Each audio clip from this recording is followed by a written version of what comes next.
I'm waking up in Ocean Grove, New Jersey today. Came down for a quick couple of night getaway with a friend and staying at this cute little house. It's a tiny little cottage. Okay, I'm going to talk about what I really think about life. A few years ago, I was married to my ex-wife, and she didn't want to stay married anymore. And a few years ago, after I got divorced, I was trying to figure out what I was going to do with my life, and I went back to Texas. I knew that I shouldn't be in Texas, but it was actually an incredible life lesson because I stayed with my parents for a few months after trying to figure out if I was going to stay in New York, or come back to Texas, or be in New York, or where I wanted to go after I got divorced. And I started unlearning a lot of my childhood trauma. I realized a lot of things about my family dynamics. I was reading a book by John Bradshaw called Homecoming, which was really incredibly good. I highly recommend it if you're dealing with stuff with your family. It can help unwind some things, but you have to really think through your feelings. Like, you have to really reflect on your family dynamics. So started doing that, but I'd been in Massachusetts with some friends, staying in their Airbnb in their basement, and it was really, really cathartic. And I went to Newport, Rhode Island, and found a little beach that I really connected with, and it was really beautiful water, really just a gorgeous time. And I felt like I had a soul connection to that spot in Newport, Rhode Island. It was really weird, and I would go there when I was feeling really down. And one of the things that happened when I was in Massachusetts was I was doing Reiki, and I read a book about reincarnation from somebody, about a psychologist or psychiatrist who had started doing past life regression therapy with people and connecting with their past lives, more or less. And then I started watching YouTube videos about people who had actually technically died on the table or in car accidents or something like that. And I started watching so many of these videos, and there were so many parallels between so many things, and all of them said pretty much the same thing, that we're all here for a reason. We're here to learn how to work through different issues, and I don't know why, because why would we need to leave out there to come here and have our soul go through all these traumatic experiences for what? I'm not quite sure how that lands, because people went there and then they experienced God and energy and love and angels and family and whatever they experienced on that side. But they came back. And they came back with not exactly always a clear memory of what they experienced. But the big lesson was that we design our lives. We out there, before we come here on this planet, we pick our parents, we pick some of the lessons we're going to learn. We have soul contracts with people. Okay, this is all from the videos that I watched. And we have these different experiences that we're supposed to go through to help our soul energy become better, optimized, I don't know, learn lessons.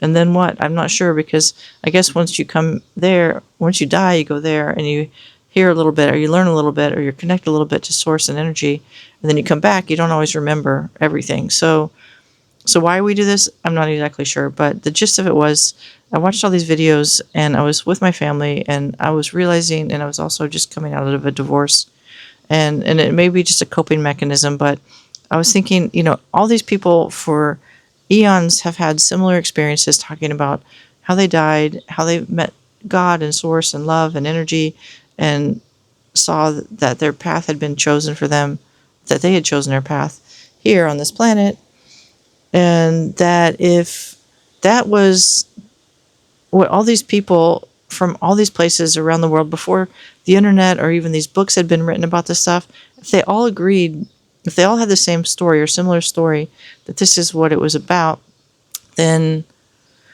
then if it was true for thousands of people, then it was probably true for me. And so it made me start thinking about like stressful family dynamics that I've had. Also going through a divorce, and like, if all this stuff is true, then I chose this, right? I chose to learn these lessons. I chose all my bad choices in life. I chose all my good choices in life. I chose my stressful brother, my stressful parents, my stressful bad choices I made in high school that led to other bad choices. I chose to get married young and have a kid very young and get divorced and have a stressful marriage. I also chose my next marriage and my next person, and that the pain that I experienced at the end of our relationship was probably something that I had chosen and she had chosen, if all this stuff is true.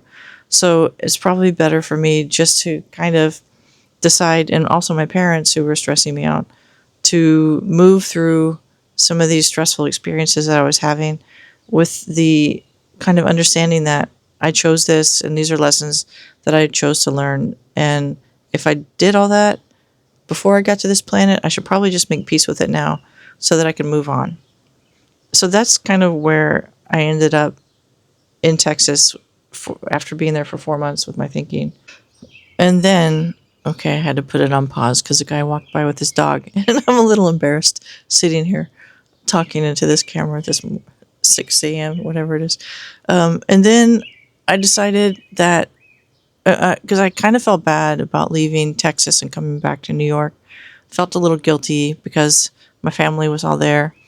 But I also decided that at this point in life, even though I didn't have the same support system or family or whatever up in New York, I just needed to go back because that's where my heart felt like it was happiest, in the Northeast, up on the East Coast.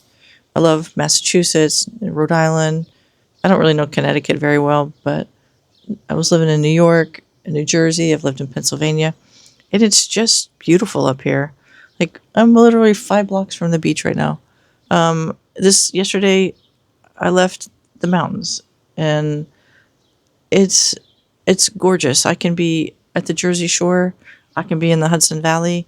I could be, if I wanted to drive to Cape Cod, I could be there, and I could be at the tip of Provincetown in 5.5, 6 hours, or less, or whatever it is.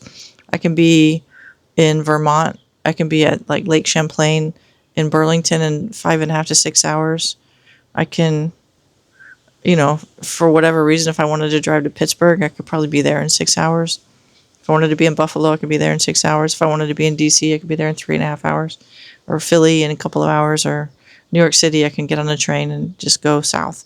So there's something magical about living on the East Coast that I don't think people really realize when they live in other places in the country, like where I grew up in Oklahoma or in Texas, but going to Lake Texoma, which is like an hour and 15 minutes away.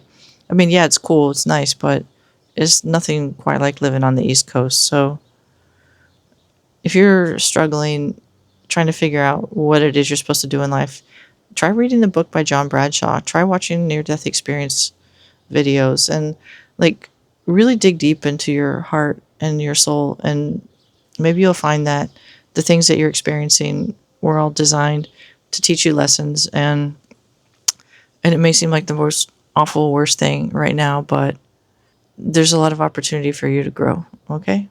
So if you like hearing more of this kind of stuff, stick around, because I'm just going to talk about my rambling ideas for a while until I figure this out.